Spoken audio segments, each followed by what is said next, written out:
powered by the Inside the Birds podcast. Now, live from inside the Matt Black Kia Studios, it's Football at 4. Football at 4 is powered by the Inside the Birds podcast. It's brought to you by Bet365.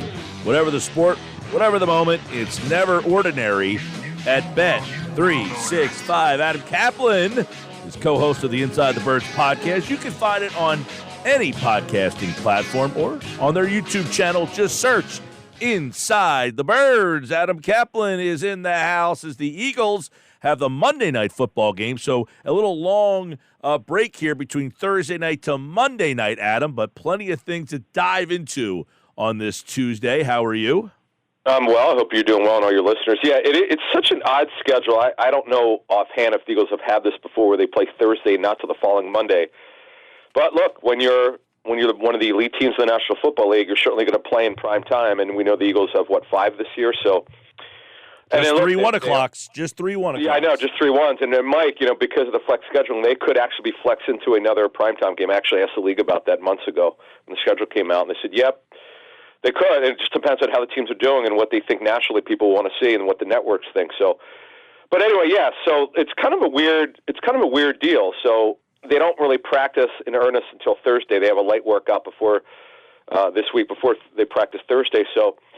Yeah, things are different here. And by the way, the thing that just I laugh at, because we never think the NFC East is going to be good. How about the NFC East of only one of two of the 8 divisions of the National Football League to have 3 2-0 teams? Like and we'll get into that. We're going to break down the NFC East and what it looks like.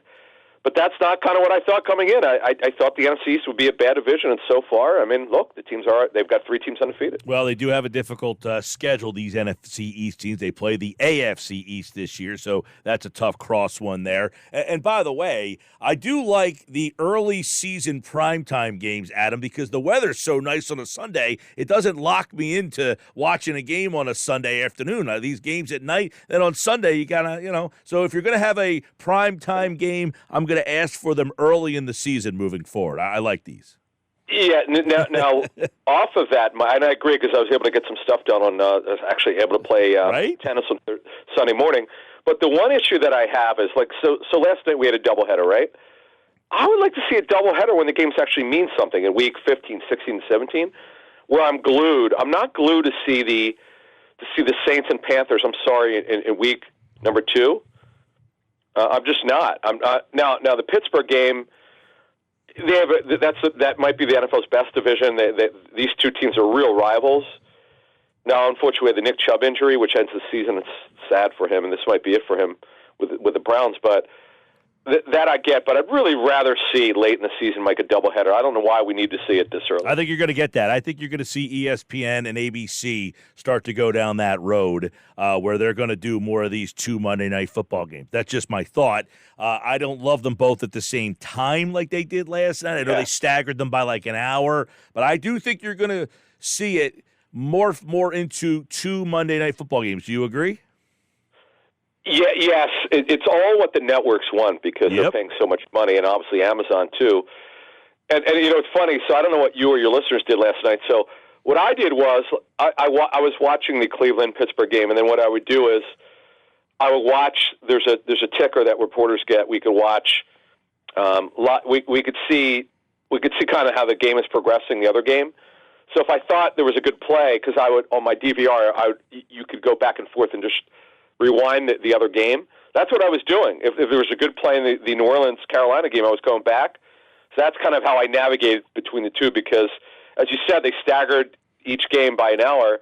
But quite frankly, again, I just was not into the Carolina-New Orleans game. And it was a snoozer, by the way. Let's call it like it is. Well, I'll tell you what. I have YouTube TV, and I don't know if you've noticed it. Do you have YouTube TV? I don't have that. No. Oh, my. It's amazing. On a Saturday, it's unbelievable. They give you a 4-game mix for college football, and they give you 10 options of 4 games. But for the NFL on Sunday, and then last night, they gave you the double box so you could watch both games. So I have 2 TVs outside on my porch. I had 2 games on the one TV, and I had the Phillies game on the other. So I had all 3 things going last night. But the double box is outstanding for these games. Let me ask you one thing before we get on to other stuff. Are you watching that through your laptop or your television? No, I have Google TV plugged in through my TV, so it is an app that launches on the television. It is as clean and as fast as you can. It has every app on it. I love it. I watch TV out there all the time, and with this double box on a Sunday, I can do that and put the Phillies game on the other TV. So you get me thinking about it because I playing tennis today. They were actually talking about YouTube TV and how reasonably priced it is. I'm pretty technically savvy. I kind of set up my Verizon Fios pretty well and able to do some like I'll put some plugins. Occasionally and stuff, but I've not really looked into YouTube TV. So you got me thinking about it at least. It's good. Saturdays, it gives you a four-game mix box. Now, I've heard a lot of people, the Sunday Ticket, which is no longer with DirecTV, YouTube has it, and I know people who were longtime DirecTV, they say the YouTube version is 10 times better. So, wow, is that right? Yep. Well, I use RedZone for me because I'm doing so much work. Yep. I just don't have time to really watch every game that's on. And obviously, with the Eagles off, we had 2 games at 1:00. But look, we're all junkies for football. There's no doubt, and the way we consume is fun because I still prefer watching on television. I just do for games. I do now. I don't mind. I really don't mind certain things on my. I still want to watch on a big screen. That's just the way that I am. Yeah, I'm not a RedZone guy. I need to get into a game. I have to watch. Like I like getting in and getting the feel, but. All right, let's get into some of this Eagles stuff. Eagles got their man yesterday. They got a new punter. This is interesting. I know we don't usually start with the punter, but everybody has been kind of disenchanted with Siposs. But what does this mean going forward with the practice elevations? Yep. And mine, Siposs is also the holder, and Elliott has been elite so far this year. That's a little decision to break that duo up.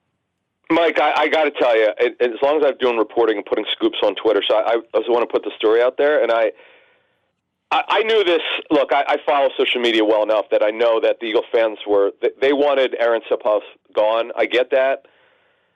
He wasn't as bad as people thought. They're holding on to the memory of the Super Bowl, which was not very good, and they just want him gone. Okay, fine. You got your wish. Braden Mann is the punter, former Jets 6th-round pick. So here's kind of what the Eagles' thinking was. So we put out back in April that the Eagles were one of the teams to put it in a claim. I put out there that the Bengals were the other team. The funny thing is, this was before the draft, Mike. The Bengals wound up drafting a punter, so they were out. So the Eagles knew this because teams get access to who puts in claims for each player that's waived. So they kept tabs on Mann. They worked him out. I'm told the workout was really, really good. And, he did work out for them. He did, and that workout, Mike, went really well, I'm told. So they gave Siposs, long enough, and they decided to make this move. And I give the Eagles credit for something. Now, we're going to see how good this guy is, right? They never kind of backed off over, like, a 6-month period. It's almost 6 months since they put I cannot believe October will be 6 months, so it's just under 6 months. They put that claim in, and they stuck to it. Now, I don't know why they like this guy so much. I mean, that's we're going to talk more about this on our show. We have a new Wednesday show, by the way, on Inside the Birds, Mosher and I, and we're going to get it. We're going to break down some more stuff that we found out, but it's just really interesting that this move, Mike. I mean, the fans were so glued to the punting situation that they were not going to give this up. They wanted Braden Mann in the worst way. I hope the fans are right about this. I will see, but the Eagles done right, but. They've got this done. Now, the other thing is they're working on some slot corners today, I'm told. So not just slot, they're working out some outside corners and some slot corners. I know that they were scheduled today, and I get the workout list later, so we'll be talking more about them Inside the Birds tomorrow. But, the bottom line is, Mike, they've got some roster issues. We're going to get more into that in our Friday segment because, as you said, Mike, the game is not until Monday. So we'll be previewing the game on Friday, and we'll also get into some of the roster issues that they're dealing with going forward here. All right, with that, let's go around the NFC East. After 2, it's one of only 2 divisions with 3 2-0 teams. The one that's not 3-0 made the playoffs last year, the Giants, and obviously they got off to a weird start. They were down 60-0 to start the season, and then came back and won the game against Arizona. So let's go with the Commanders, and they're 2-0. They beat Arizona. And then they had that game against Denver where they won on the road at Denver. So What are you seeing from Washington early on? They're not as good as the record would indicate. They did not play well against the Jonathan Gannons in Landover, Maryland, where their stadium is located, FedEx Field. And then they won. It was a good game, and they put up a lot of points. I don't think Sam Howell, their first-year starting quarterback, played well week one. He played much better week two. They're very gifted on offense. They're very good at the skill positions. Brian Robinson, their second-year running back, is doing well. You remember he had the gunshot wounds last year, but he's doing really well. Now, their defense, Mike, they've had some turnovers, but they're giving up points. Their defense, quite frankly, is underachieved since Ron Rivera's been the head coach for whatever reason, with Jack Del Rio being their defense coordinator. Now, you're really going to get, Mike, we're going to learn a lot. How I said the Commanders aren't as good. This is all you need to know. They're at home against the Bills this week, and then they play at the Eagles next week in week 4. So we're going to know if they're a fraud or not, if they're for real. If they could, I'll say this much, if they could split these two games, it'd be 3-1. Well, then good power to them, but I don't think that's going to happen. Yeah, Commanders came back on the road at Denver to get them to 2-0. That was a wild finish of that game there. Obviously, the Hail Mary, then the 2-point conversion. So the Commanders, incredible, absolutely incredible, Mike. 2-0. The other team that is 2-0 in the division is Dallas, and I think everybody is all over them. But is there too much hype about the Cowboys so far? They've been really good. Look, they to win and shut out the Giants. I know they've owned the Giants 11 out of 12 at MetLife Stadium. That's ridiculous. To shut them out, to whitewash them like they did is impressive. Now, look, Aaron Rodgers didn't play against them. It went exactly like we all thought it would. We thought they'd blow them out. They did. Then they play the Jonathan Gannons this week in Arizona, and then they play the Patriots at home. In week 4, they should beat. Now, week 5 is the first real test at the Niners, who the Eagles also have to play, but they play at Lincoln Financial Stadium. Dak Prescott did not play well at the Giants in week 1. He played very well against the Jets, who have a pretty good defense. Their defense, Mike, the Cowboys right now have the best defense in the National Football League. They've got the deepest cornerback group. Their front's great. Dan Quinn's a tremendous defensive coordinator. The only question for me is how they handle success. They've got some weak character players who have had issues in college. That's been the problem with their implosion, is off-the-field problems, bad football character, off-the-field character. That's why they don't win. It has nothing to do with the talent level these players have. If they could keep their issues under control, Mike, it's going to be something else between them and the Eagles this season. We'll see what happens. Quick on that. Prescott, he had been, he's a polarizing discussion. Yep. How has he played so far? Not good in week 1. Inaccurate, had some issues with timing. Of course, it didn't matter because they shut him out, the Giants, and then much better week 2. And that was without Brandon Cooks, who's one of their starting receivers, who has an MCL sprain, but it's not a bad one. But nevertheless, Michael Gallup played more of a role. Jalen Tolbert was out of South Alabama last season, played more of a role. But their defense, Mike, is just so good. And, I know the Cardinals hate this. The Cowboys will take over that stadium, that State Farm Stadium in Phoenix, or Tempe, wherever it is. But they always do. They always draw well in Phoenix. So they should be 4-0 by week 5 when they're at the Niners. That's a game I cannot wait to see. All right, Adam Caplan, Inside the Birds podcast, and, of course, here on Football at 4.